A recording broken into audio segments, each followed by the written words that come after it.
बिस्मिल्लाहिर्रहमानिर्रहीम। अस्सलाम वालेकुम व्यूअर्स। आज मैं आपसे शेयर करूंगी शलजम गोश्त के मज़ेदार से सालन की रेसिपी।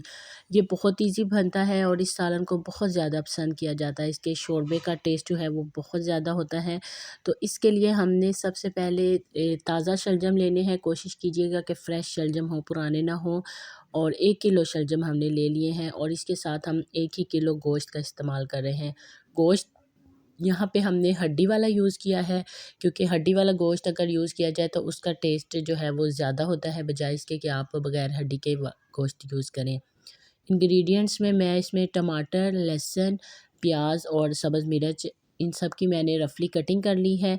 और बहुत ज़्यादा इनकी नीट कटिंग की हमें ज़रूरत नहीं है, क्योंकि ये गोश्त के साथ ही डलेंगे तो ये ग्रेवी बन जाएगी, इसलिए आप इनको रफ़ कटिंग कर सकते हैं।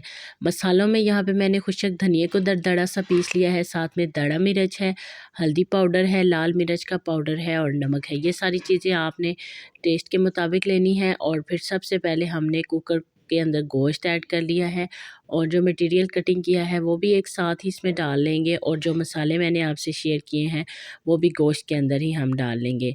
और इसके बाद इसको गलाने के लिए हमें पानी की ज़रूरत है। तो आपके एरिया में जिस हिसाब से गोश्त जो है वो गलता है, आपने उसी हिसाब से कुकर का टाइम रखना है, क्योंकि हमारे यहाँ पे तकरीबन 20 से 25 मिनट का टाइम कुकर के अंदर भी गोश्त गलने में होता है।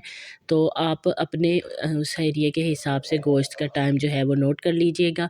और यहाँ पे मैंने इतना पानी ऐड कर लिया है कि जिसमें गोश्त गल जाए, क्योंकि मैं 25 मिनट के लिए कुकर को यहाँ पे बंद कर रही हूँ।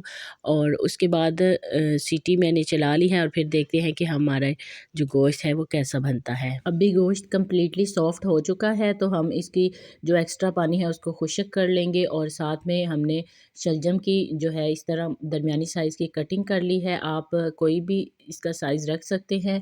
और पानी को खुश्क करने के साथ साथ इसके अंदर घी भी मैंने ऐड कर लिया है, ताकि जैसे ही पानी खुश्क हो तो इसकी जो है वो ग्रेवी भी तैयार हो। तो आप देख लें कि यहाँ पे एक्स्ट्रा पानी जो है वो तकरीबन ख़त्म हो चुका है और सालन जो है ग्रेवी की फॉर्म में आ चुका है। तो इस टाइम पे आपने गोश्त को बहुत अच्छे से भून लेना है और उसके बाद हम इसमें शलजम को ऐड करेंगे। भूनते हुए जब घी सालन के ऊपर आ जाए तो इसका मतलब है कि हमारा सालन जो है वो अच्छे से भून चुका है। तो आप भी जब सालन को भूनें तो आप देख लिया करें कि घी जो है वो सालन जो है मसाले से अलग हो जाता है। तो अभी इस टाइम पे हमने शलजम को ऐड कर लिया है सालन के अंदर और थोड़ी सी हमने इसकी मिक्सिंग करनी है। और सब्ज़ी को मैं बहुत ज़्यादा नहीं भून रही, क्योंकि इसका एक अपना अच्छा सा टेस्ट आना है शोरबे में। तो उसके बाद मैंने इसके अंदर जितना शोरबा बनाना है और जिस टाइम पे इसको पकाना है वो पानी ऐड कर लिया है और कुकर को एक दफ़ा 5 से 7 मिनट के लिए बंद कर लिया है।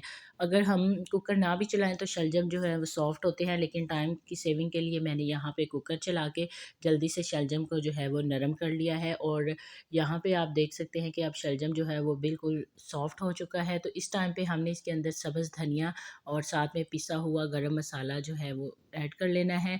और इन दोनों चीज़ों को शोरबे में मस्ट ऐड कीजिए, क्योंकि इससे टेस्ट जो है वो और भी ज़्यादा मज़ेदार हो जाता है।